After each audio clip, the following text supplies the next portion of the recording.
Hello, hello. Welcome back to my channel. My name is Maria.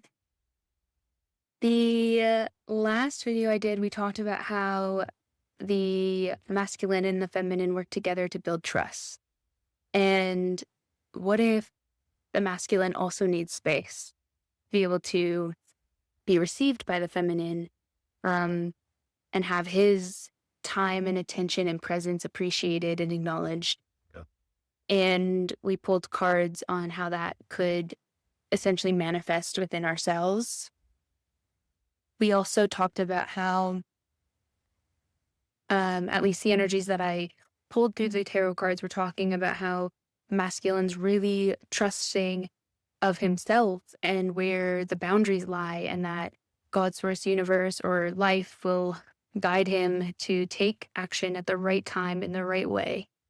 And I think one of the things that came up during the cards was about how there's the key there. He's just not sure where to put it or how to like act in the shifting energies. And then the feminine was just in full surrender and full trust that the masculine is doing the work, and also trusting the timing of the masculine and knowing that he does that.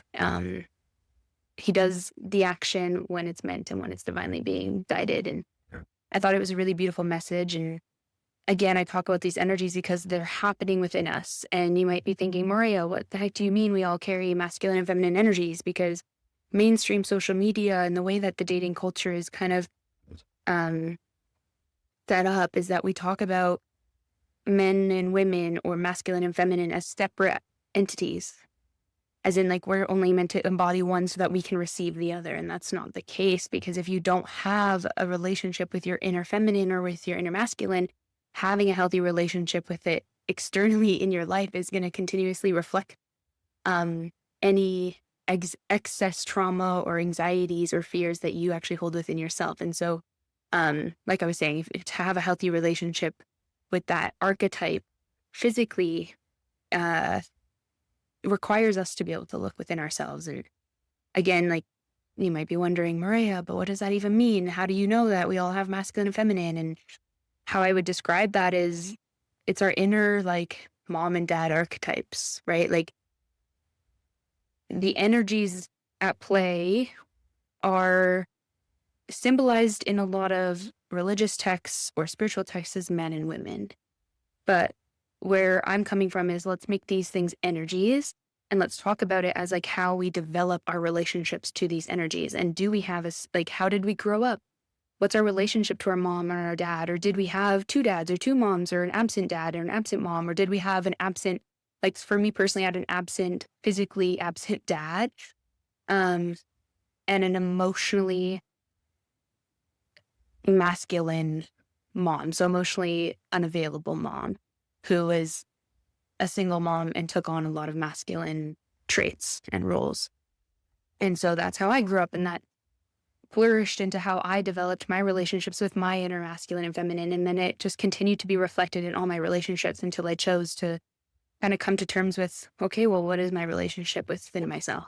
So I wanted to bring that forth just to explain kind of where I get the idea of this inner union from, because I think you can read about it, you can find it online, but how do we apply it? And I think that's the missing piece, is like, we can talk about these concepts of divine union and uh masculine and feminine, and how the polarities attract each other in relationships, but it really comes back to ourselves and our relationship to ourselves and relationship to love and receptivity and reciprocity and giving and trusting ourselves. I think that one of the biggest themes that the feminine goes through, at least I have been, is trusting that the desires that we have are true and are real and attainable. And that comes with developing a really strong sense of self while also developing a relationship with the inner masculine. So these things are at play, and um, how they show up is always going to be reflected to us. We're always receiving the feedback that we need, whether we like it or not. And that's the hardest part sometimes to come to terms with. And I'm not saying it's, I want to put a disclaimer out there that I'm not in the place of describing this as like all of our trauma is something that we created. I'm not at all portraying that people deserve traumatic experiences. I'm simply talking about how we can relate to our inner masculine and feminine and where those archetypes are built from, and yeah, what where those relationships stem from and how they actually affect our ability to be receptive of physical life and interact with physical life and relationships and money and jobs and purpose and legacy and whatever it is that you're striving for. Yeah. So I wrote down those notes. I love that. I wrote down these notes so that I could talk about them, and they came out so organically. Okay. So I'm going to pull cards. The energy has definitely shifted. Like I said in the last video, we talked about how the masculine was kind of trying to figure out, like, sit in the energies of when the right time was. And that definitely manifested for me after making that video, where I was kind of sitting in this energy of kind of knowing what the next step had to be, but unsure of what the right timing was, unsure of what the right medium was. Uh, and kind of playing in that realm of building the trust between the two energies, because there was a moment where my feminine was kind of ready to take that action and had to. So the feminine was ready to take the action to kind of release the boundaries that were really, really stiff and really in place. And my masculine got kind of emotional, and it was almost like, okay, I had to sit with it. I had to take that in. And for the first time in a really long time, my feminine received the emotion of my masculine and said, okay, we're not there yet. We don't have to do that yet. I'm not going to put you in that position. And it was a really beautiful moment, because then time passed again, and I waited and I waited. And then when the time came, it was an inner knowing from myself. And there was no emotion to it. It was just this knowing of like, okay, it's time. So if that gives you any indication of how you can kind of build that relationship in terms of being able to tune in to how you're doing, how you're feeling, the right timing, the right things, instead of making it such a resistant experience of like, well, I'm going to wait till he messages me, or I'm going to wait to see if this person's done the work. You never know what your own inner truth is and what you're actually wanting. And that's where I bring up, I'm not playing cards yet. I will get there though. But I think there is a purpose in the fact that the feminine has a voice of what she desires. And there's a thing that she knows that she wants to experience. And she has to trust that. She has to trust that the masculine will eventually be able to receive that and be able to provide that. And that's kind of the inner workings that were happening. The feminine was trusting the desire of what she wanted to happen, and the masculine was trusting that in the right timing, he'll be able to move past any blocks that were occurring energetically, and then be able to gain that clarity and that sense of timing. But until then, the space was needed for him to be able to get there. Again, I'm using the pronouns him, her, because it just makes the conversation a little bit easier for me to describe. People are going to think I'm nuts. Like, I always think that. Like, I go to therapy and I'm talking to my therapist about my masculine and feminine energies. I'm like, this is wild. It's like parts work, right? When we go to therapy and you talk about your inner father, your inner mother, your inner child, things like that. And I think it's just the easiest way for me to describe to you how these energies and archetypes manifest and how we can actually use them and build a strong relationship with them, so we know what our truth is without resisting it. We can trust our desires, and we can trust the timing in which we're supposed to act or create that desire or receive that. You know what I'm saying? If you don't, you can leave your questions before. But I'm going to pull some cards here. Okay, let's pull for the masculine energy. Again, I kind of direct this back to myself because I'm going to pull first, one sec. As this feminine energy.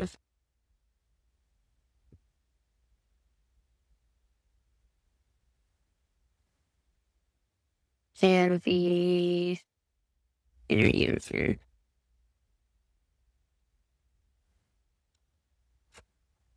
Okay, and okay, so currently I have masculine as the King of Wands, feminine as the Eight of Cups, and inner union as Knight of Cups. Let's put clarifiers for the Knight of, or King of Wands.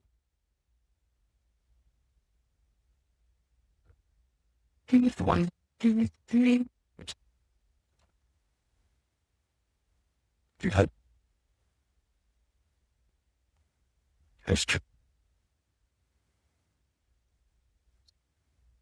Yeah.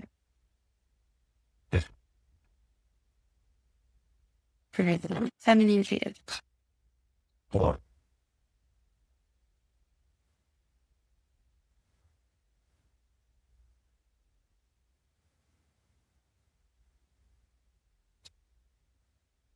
Opportunity and for the knife. Things hold. Things hold.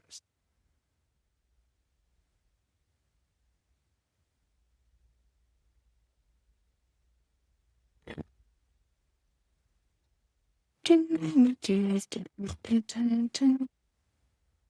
anything else we need to?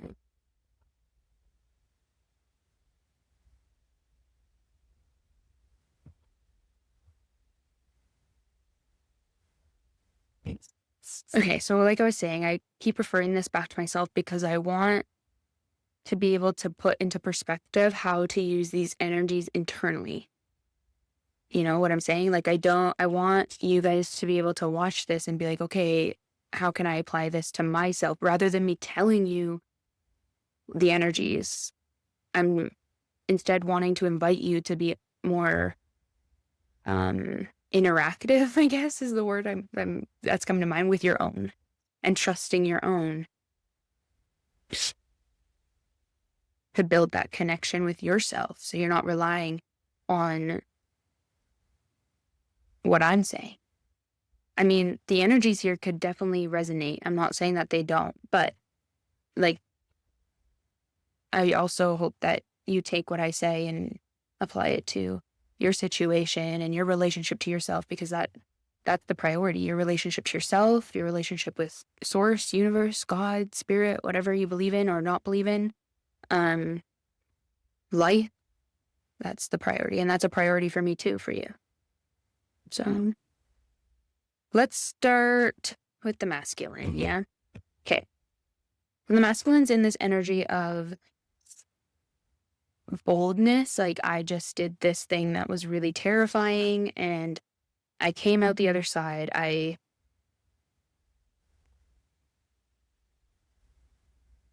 going to take what I know. I'm going to apply it. I'm going to trust my instincts, and I'm going to trust the desire of my feminine cautiously. Cautiously, but also in alignment, like not over giving, not over producing, not performing an energy, just literally just kind of saying it how it is. Like, this is where I'm at. And this is where I'm at. And that's a very good place to be. But there is action. And I think that's the biggest thing, because I've been feeling this energy of like, something needs to happen. Something needs to happen. Something needs to happen. And then I had to come to terms with like, oh, okay, it's me. And with that energy, the hope of the masculine is that new reciprocity can be built. New reciprocity, new, I'm just hearing more emotional reciprocity can be received and given, whether this is in connection to somebody or whether this is in connection to yourself. Take it as it resonates. I think for me, how this is manifesting is the trust of my feminine desires, and hoping that when he puts his neck out or when he steps forward, not to overgive, but steps forward to be able to bring that into fruition, that he'll be met, trusting that he'll be met, because in the past she hasn't been there to meet him. Okay, feminine. Sorry, someone just yelled outside. That's kind of distracting.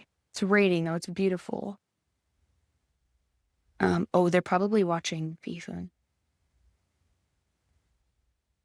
The feminine is the Eight of Cups. So she's at a place where she is ready to leave behind unfulfilling situations. She's like, I have no desire to want to look at these empty cups anymore.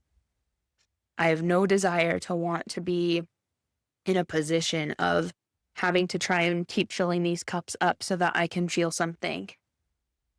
And with that became a lot. She had to overcome a lot. She had to overcome a lot of fears, a lot of speaking of truth. So devil and I have to be careful, right? Because they'll blur out cards.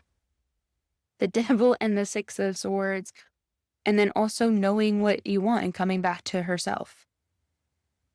Protecting where her energy is going. And to me, how I would read this is she's ready to leave behind these empty cups. She's ready to do the work, to be in a position where she can receive what she actually desires. She can face the masculine. She's ready to have that faith, that trust in herself, her ability to communicate, her ability to say what she wants, to know what she wants. And she's going to do it in certainty, and she's going to trust that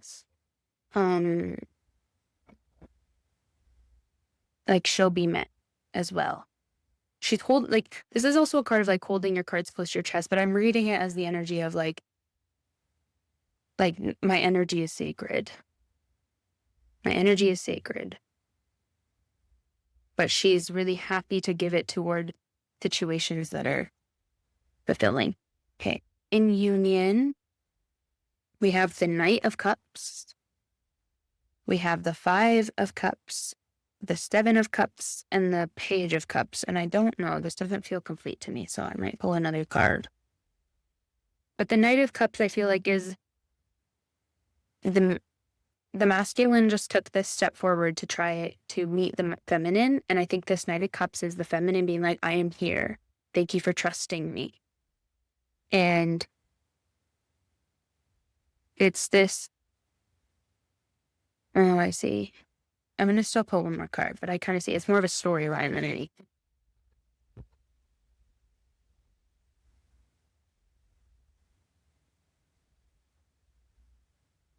There's still a lot of unknown energy almost, and this might be really current. I'm not sure, but I know for me it is, so I don't know if that helps you at all. But there's this energy still of like uncertainty. The masculine's still kind of sitting in this energy of like, I don't know if I will be fully received. I don't know how this is all going to go, but I trust that regardless, that it will come in the form that it needs to manifest in. Because I trust that my feminine's desires are leading me to where I need to be, and I want to be able to know that I'm going to be met there, or I want to trust that I'm going to be met there. And so instead of focusing on these Three of Cups, this masculine is really focused on this Two of Cups. And so is the feminine. It's almost like the feminine's like over here, like, hello, I'm over here.